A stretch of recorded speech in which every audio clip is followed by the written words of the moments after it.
तो आज हम देखेंगे केक कैसे बनाते हैं। तो केक जब बिगड़ जाता है तो इसे हम कैसे सुधारेंगे।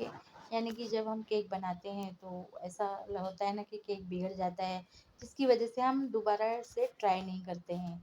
तो किस तरह से ख़राब केक को यानी कि जो रिपेयरिंग कर सकते हैं हम, जो हम बनाते वक्त इधर उधर हो जाता है, थोड़ी सी मिस्टेक हो जाती है, तो उसे हम कैसे सुधार सकते हैं। और अगर हम ये चीज़ सीख लेंगे तो हम इस रेसिपी को देखने के बाद यानी कि केक की फ्रॉस्टिंग को देखने के बाद आप कभी भी केक बनाने से पीछे नहीं हटेंगे। ज़रूर से ज़रूर हिम्मत करके इसे बना लेंगे। और ये देख सकते हैं कितनी सॉफ्ट है। तो स्पॉन्ज की रेसिपी, वेनिला स्पॉन्ज की रेसिपी और चॉकलेट स्पॉन्ज की रेसिपी मेरे चैनल पर ऑलरेडी अपलोड है। आप मैं डिस्क्रिप्शन में लिंक दे दूँगी, उसे भी आप ज़रूर चेक करना। तो देख सकते हैं स्पॉन्ज जो है हमारा रेडी है। बस इसे अब फ्रॉस्टिंग कैसे करना है, यानी कि डेकोरेशन कैसे करना है, फ्लेवर कैसे देना है, ये सारी की सारी चीज़ें आज हम इस वीडियो में देखने वाले हैं। तो जब केक की हाइट देख सकते हैं, तो केक की हाइट कम कैसे होगी, ज़्यादा कैसे होगी, आगे मैं आपको सारी की सारी प्रोसेस दिखाने वाली हूँ नेक्स्ट वीडियो में। तो इस वीडियो में हम सिर्फ फ्रॉस्टिंग देखेंगे, केक को फ्लेवर कैसे देते हैं वो देखेंगे। तो चलिए शुरू करते हैं। बिस्मिल्लाहिर्रहमानिर्रहीम, अस्सलाम वालेकुम वरहमतुल्लाहि वबरकातुहू। तो कैसे हैं आप सब? उम्मीद है कि आप सब खैरियत से होंगे। तो चलिए देख सकते हैं ये जो केक है मैं इस तरह से कट करूँगी। तो ये पैलेट नाइफ है, इस तरह से मिल जाता है। डिस्क्रिप्शन में सारी की सारी जो मैंने सामग्री इसमें यानी कि जो चीज़ें मैंने इस्तेमाल की हूँ उनका लिंक मैं डिस्क्रिप्शन में दे दूँगी। आप वहाँ से परचेज़ कर सकते हैं या मीशो में भी मिलता है, या कहीं से भी आप इसको परचेज़ कर सकते हैं। पैलेट नाइफ होगा जो भी हम इसमें इस्तेमाल करने वाले उसको। तो इस तरह से हमने पतली पतली लेयर कट कर लिए। तो देख सकते हैं लास्ट वाली लेयर जो है वो सही से नहीं कटी थी। तो इसी तरह से हम इस वीडियो में यही देखने वाले हैं कि किस तरह से हम केक को सुधार सकते हैं, ख़राब होने के बाद भी, बिगड़ बिगड़ जाने के बाद भी। तो चलिए केक, और इस चीज़ का ख़ास ख्याल रखना है कि जब भी हम केक बनाते हैं तो सारी की सारी चीज़ें हमें ठंडी लेनी है। यानी कि जब हम इसे फ्रॉस्टिंग करेंगे उस वक्त। तो तो चलिए अब हम व्हिपिंग क्रीम है कोई भी कंपनी का, यानी कि अच्छी कंपनी का लेना है। अच्छी कंपनी का व्हिपिंग क्रीम ले लेंगे। तो अब ये एकदम बर्फ़ वाली है, यानी कि बर्फ़ में ही रखना है। यूज़ करने के बाद जो बच जाती है तो बर्फ़ से निकालने के बाद तो ये इस तरह से दिख रही है, एकदम बर्फ़ वाली है, एकदम मेल्टेड नहीं है। तो हमें इसे मेल्ट करना है, लेकिन कैसे मेल्ट करेंगे? रूम टेम्परेचर में नहीं करना है, इसको हम फ्रिज में ही रख के मेल्ट करेंगे। यानी कि बर्फ़ में से निकाल के नीचे रखेंगे। तो ये देख सकते हैं इतना हमें मेल्ट करना है। तो इतना जब ये मेल्ट होगा इसके बाद ही हमारा जो व्हिपिंग क्रीम अच्छे से व्हिप होता है, और उसके बाद में जो हम फ्रॉस्टिंग करते हैं तो जल्दी ये मेल्ट नहीं होती है सारी की सारी चीज़ें। तो इसे भी बीटर की जो ये है बीट करने वाला, इसे भी मैंने फ्रीज़र में रखी थी 2 से 3 घंटे के लिए। और उसके बाद में एकदम ठंडी है, और पीछे से जो पानी है उसे हम बिल्कुल भी अच्छे से पोंछ लेंगे। नहीं तो क्या होगा, जब मशीन में जब हम इसे लगाएंगे तो ये बिगड़ सकती है। तो इस तरह से जो हमारी जो एक कटोरी है वो भी ठंडी है, और जिससे हम बीट कर रहे हैं वो भी ठंडा है, और जो क्रीम है वो भी एकदम ठंडी है, मेल्टेड है मगर ठंडी है। तो इसी तरह से हम व्हिप कर लेंगे। और मतलब अगर क्रिस्टल रहेगा, अगर बर्फ़ वाला व्हिपिंग क्रीम होगा तो अच्छे से मेल्ट नहीं होगा, मतलब अच्छे से व्हिप नहीं होगा। व्हिप तो हो जाएगा लेकिन वो जल्दी से मेल्ट होने हो जाएगा केक में लगने के बाद। केक में जब हम फ्रॉस्टिंग करेंगे तो जल्दी जल्दी वो पिघलने लगेगा।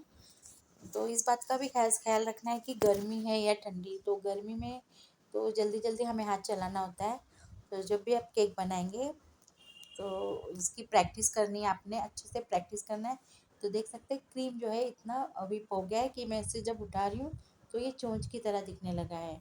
तो चलिए अब मैंने उसे भी फ्रिज में रख दिया है, यानी कि केक जो स्पॉन्ज को कट किया था उसे और क्रीम को भी। अब हम शक्कर का पानी बना लेंगे, शुगर सिरप। तो इसे बनाने के लिए 2 चम्मच शक्कर लेना है, और 4 चम्मच पानी लेके अच्छे से मेल्ट करेंगे। तो पानी जो है वो एकदम ठंडा पानी है। ठीक है, हर चीज़ हमें ठंडी लेनी है जब हम केक को फ्रॉस्टिंग करते हैं। तो हर चीज़ें हमें ठंडी इस्तेमाल करनी है। तो चलिए शुरू करते हैं। सबसे पहले टर्न टेबल है, टर्न टेबल में हमने थोड़ा सा व्हिपिंग क्रीम लगा लिया है ताकि जब हम केक की फ्रॉस्टिंग करेंगे, केक को डेकोरेट करेंगे तो बिल्कुल भी ये हिले नहीं इधर-उधर। उसके बाद में जो हमारी बीच की लेयर थी, बीच की लेयर को हमें फर्स्ट रखना है, ठीक है? बीच वाली लेयर को फर्स्ट में रखने के बाद हमें शुगर सिरप लगा लेना है अच्छे से। इससे क्या होता है कि केक जो है बहुत ही सॉफ्ट होता है और इसका टेस्ट भी बहुत अच्छा आता है स्पॉन्ज का। तो इस तरह से हमें अच्छे से केक को मॉइस्चर कर लेना है। और ये जो केक थोड़े से टूटे थे वो मैंने इस इधर रख दी हूँ, क्योंकि यहाँ का जो केक है वो निकल गया था इसलिए। तो इसी तरह से हम केक को रिपेयर कर सकते हैं।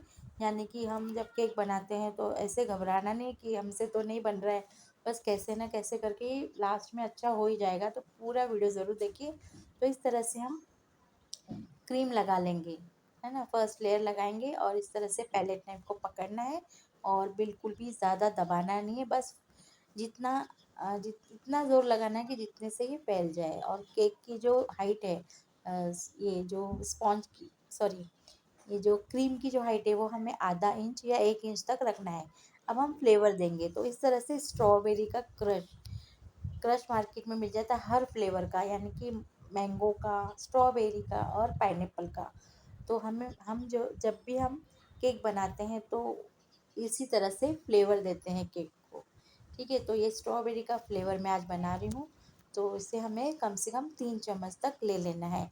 तो इस तरह से हमने अच्छे से फैला लिया है और पैलेट नाइफ जो है उसे हमें साफ़ करते रहना है हर लेयर में। तो इसी से अच्छी फिनिशिंग आएगी, ठीक है? अब ये है ऊपर का लेयर, एकदम टॉप वाला लेयर को हमें मिडल में रखना है उल्टा करके, ठीक है? ऐसे ही रख देंगे। उसके बाद में फिर से हम इसमें जो शुगर सिरप है, बस सेम प्रोसेस को हमें फॉलो करना है। बस कोई भी जगह बचनी नहीं चाहिए। चारों तरफ से हमें शक्कर का पानी जो है वो लगा लेना है और इसी तरह से हमने सारे शक्कर के पानी को लगा लिए हैं। उसके बाद में फिर से हम क्रीम लगाएंगे। तो ये जो मैंने बचाया था ना क्रीम, यानी कि पैलेट नाइफ को साफ़ किया था, ये वो क्रीम है। तो वेस्ट नहीं करना है, इसे भी हम इस्तेमाल करेंगे। फिर से हम सेकेंड लेयर लगाएंगे, सेम प्रोसेस करना है इस तरह से। पैलेट नाइफ देख सकते हैं एकदम साफ़ है, ठीक है? बार बार पैलेट नाइफ को कपड़ों से या फिर टिश्यू पेपर से हमें साफ़ करते रहना और इसी तरह से हमें इस तरह से अच्छे से स्प्रेड कर लेंगे। उसके बाद में फिर से हम इसमें क्रश डालेंगे, जो कि स्ट्रॉबेरी क्रश है। और फिर से इसी तरह से ये देखिए साफ़ कर लिया है वापस से मैंने। पैलेट नाइफ को अच्छे से साफ़ करना है, तो हर बार हमें साफ़ करते रहना है। तो अब ये जो लेयर है केक की, देख सकते हैं ना, टूटी हुई है, लेकिन फिर भी ये इस्तेमाल हो जाएगी। और ये एकदम नीचे वाली लेयर को हमें ऊपर रखना है, क्योंकि नीचे का जो है ना एकदम, जो बोलते हैं, फ्लैट रहता है, इसीलिए हमें इसे ऊपर रखना है उल्टा करके, ठीक है? तो उसके बाद में तो ये स्टार नोज़ल्स है, इसे मैंने एक पाइपिंग बैग में डालकर और इसमें वाइट कलर का क्रीम भरकर साइड में रख दी हूँ। इसका हम बाद में फूल बनाने वाले हैं। अब बचे हुए क्रीम में मैंने पिंक कलर ऐड कर ली हूँ, क्योंकि हमने स्ट्रॉबेरी फ्लेवर का बनाना है, तो रेड या तो फिर पिंक कलर। वैसे रेड डालेंगे तो पिंक ही हो जाएगा इसमें। इसके बाद में इस तरह से पाइपिंग बैग मिलती है, मैं सारे इस चीज़ों का डिस्क्रिप्शन में लिंक दे दूँगी, आप इसे परचेज़ कर सकते हैं। उसके बाद में इस तरह से हमें लेयर लगाना है।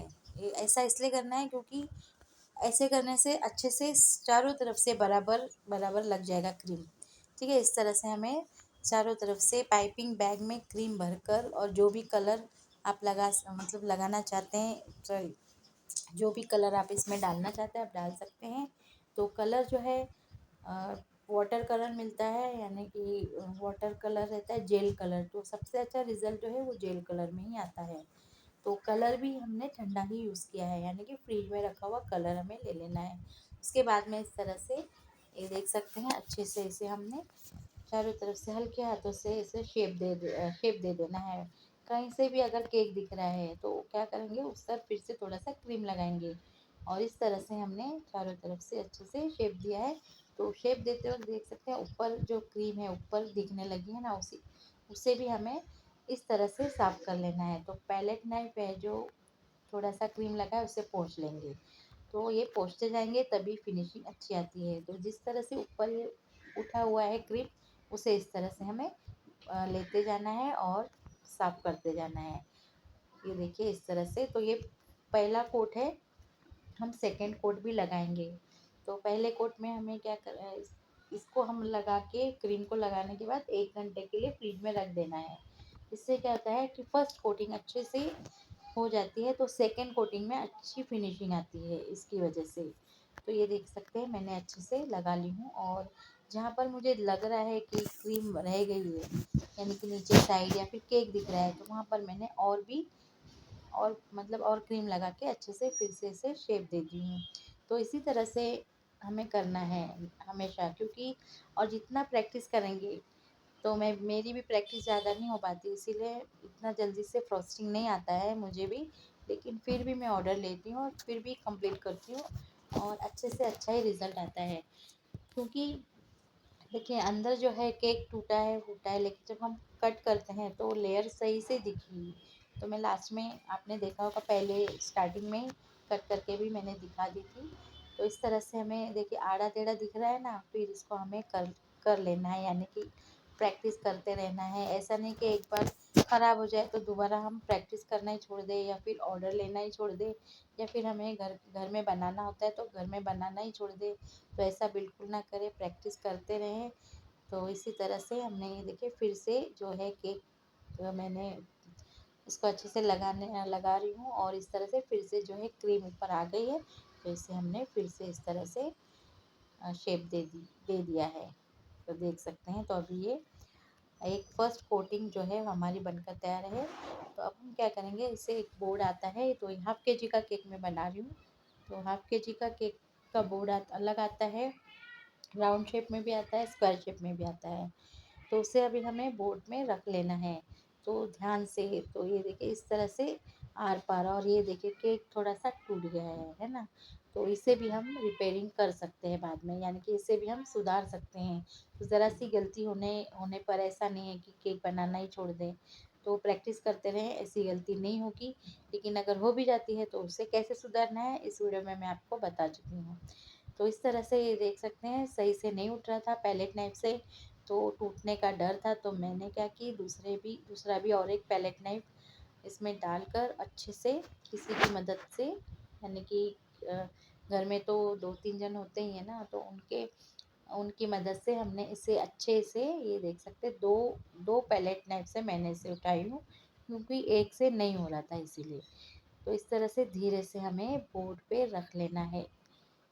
तो ये बोर्ड आसानी से मिल जाते हैं, ठीक है। तो इस तरह से मैंने रख ली हूँ, और इसे बस धीरे से हमें, अब ये जो पैलेट नाइफ है वो धीरे से हमें निकाल लेना है। तो निकालते वक्त भी थोड़ा सा केक इधर उधर हो जाएगा, लेकिन कोई बात नहीं, हम नेक्स्ट में देखेंगे कि फिर से इसे कैसे सुधारा जा सकता है। तो इसे अब हम 1 घंटे के लिए या फिर 1 से 2 घंटे के लिए इसे फ्रिज में रख देना है। उसके बाद में फिर से मैंने इसे निकाल ली हूँ। अब हम इसे रिपेयर करेंगे, फिर से इसे डबल कोटिंग करना है, क्योंकि सिंगल कोटिंग में थोड़ा सा कहीं ना कहीं मिस्टेक रहती है। तो इस तरह से अभी ये ठंडा हो गया, अच्छे से चिपक गया है, उसके बाद में हम फिर से इसकी कोटिंग कर लेंगे। तो देख सकते हैं फिर से मैं वही क्रीम, यानी कि सेम कलर का क्रीम से डबल कोटिंग कर रही हूँ, और इस तरह से हमने चारों तरफ से अच्छे से लगा लेना है, और फिर से जैसे पहले किए थे बस उसी तरह से हमने इसको संभालते हुए हल्के हाथों से क्रीम लगा लेना है। तो ये वीडियो मैं इसीलिए बना रही हूँ ताकि आप डीमोटिवेट ना हो, यानी कि केक, अगर आप केक बनाने के शौकीन हैं और आपको केक बनाने नहीं जम रहा है, फिर आप छोड़ देते हैं, तो छोड़ना बिल्कुल भी नहीं। इस तरह से हम कैसे भी टूटे फूटे केक को अच्छे से रिपेयर कर सकते हैं। तो खुद के घर में बनाए पहले, यानी कि खुद के लिए बनाए, उसके बाद में हम जब अच्छे से प्रैक्टिस हो जाएगी तो हम इसका ऑर्डर भी ले सकते हैं। तो धीरे धीरे देखेंगे, जैसे बिगड़ते भी जाता है, फिर शेप में भी हमें कर लेना है। तो ये देख सकते हैं इतना जो एक्स्ट्रा क्रीम था उसे हमें निकाल लेना है। तो अब हम सोचेंगे कि ये तो ख़राब हो गया बोर्ड पूरा, तो उसे भी हम ठीक कर सकते हैं। तो अच्छे से हल्के हाथों से चारों तरफ से एकदम प्लेन कर लेना है। जब तक ये प्लेन नहीं होता हमें कोशिश करते रहनी है। अब हम इसमें मैं ये देखिए इस तरह से गोलाई में, पूरी तरह से गोलाई में ही कर लेना है, और अच्छे से इसे इस तरह से फिर से देखिए ऊपर से ये उठ रहा है ना, फिर से बस पहले जैसा ये डबल कोटिंग हो जाएगा, उसके बाद में ये केक एकदम परफेक्ट बनकर तैयार होता है।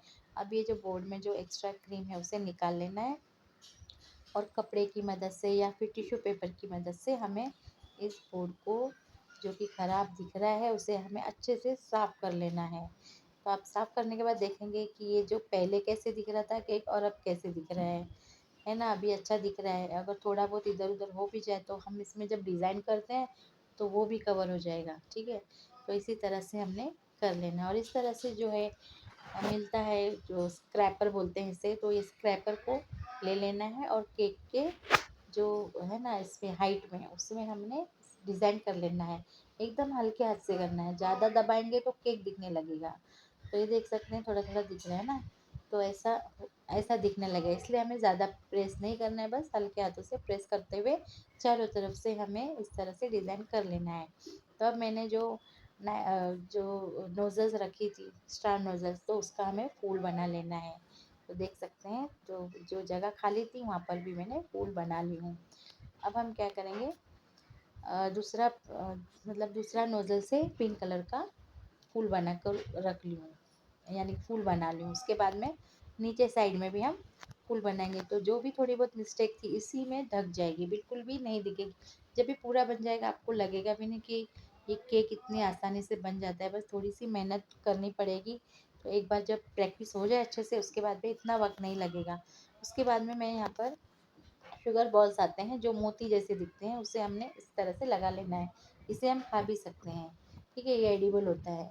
और इसके अलावा हम जो एडिबल बटरफ्लाई होते हैं उसे भी लगा सकते हैं ना। डिज़ाइन अपने हिसाब से हम लगा सकते हैं, कैसे भी डिज़ाइन हम केक को दे सकते हैं। तो इस तरह से जो है केक हमारा, कौन बोलेगा ये केक इतना बिगड़ गया था और इतना अभी अच्छा दिख रहा है, माशाल्लाह बहुत ही खूबसूरत दिख रहा था और टेस्ट तो बहुत ही अच्छा था। तो इस तरह से मैंने थोड़ा-सा और डेकोरेशन करने के लिए थोड़े से इस तरह से कलर जो है वो छिड़क रही हूँ। तो इससे और भी खूबसूरत दिखने लगा था। थोड़ी देर के बाद जब पूरा केक हो जाए, यानी कि पूरा हम फ्रॉस्टिंग कर लेंगे, उसके बाद में फिर से हमें 1 घंटे के लिए फ्रिज में रखना है, 1 से 2 घंटे के लिए। उसके बाद में ही हम इसे कट करेंगे। तो वज़न देखेंगे, देखिए बिल्कुल एकदम आधा किलो बराबर है। थोड़ा जो 13 ग्राम जो ज़्यादा दिख रहा है वो हमारे बोर्ड का है, ठीक है? जो हमने पुट्ठा यूज़ किया उसका है। तो जब हम बाज़ार से लेते हैं केक, तो वो केक आधा किलो से कम में होता है, ठीक है? अगर हम कस्टमर को देते हैं ये केक, तो थोड़ा बहुत ऊपर-नीचे हो सकता है, यानी कि अगर हम क्रीम ज़्यादा डालेंगे तो वज़न थोड़ा ज़्यादा भी हो सकता है, तो कोई बात नहीं। तो देख सकते हैं मैं कट करके दिखा रही हूँ, माशाल्लाह जिसने भी ये केक खाया है बहुत ही तारीफ़ किया है, बहुत ही टेस्टी बनकर तैयार हुई थी। तो इसी तरह से हम केक बनाकर रेडी करेंगे। तो मेरे वीडियो पर बने रहना। नेक्स्ट में मैं और भी अच्छे से डिज़ाइन और फ्लेवर के केक और स्पॉन्ज कैसे बनाते हैं, अलग तरीके से स्पॉन्ज कैसे बनाते हैं, सारे के सारा वीडियो मैं डालने वाली हूँ। तो अगर आप मेरे चैनल को सब्सक्राइब करते हैं तो आपको ऐसे ही दिलचस्प नई-नई रेसिपी देखने मिलेगी। केक भी अच्छे से बनाना आप सीख जाएँगे। मुझे उम्मीद है कि आपको ये रेसिपी ज़रूर पसंद आएगी। रेसिपी अच्छी लगी लाइक करें, शेयर करें अपने दोस्तों में, सब्सक्राइब करें हमारे चैनल को, साथ ही में बेल आइकन दबाना ना भूलें।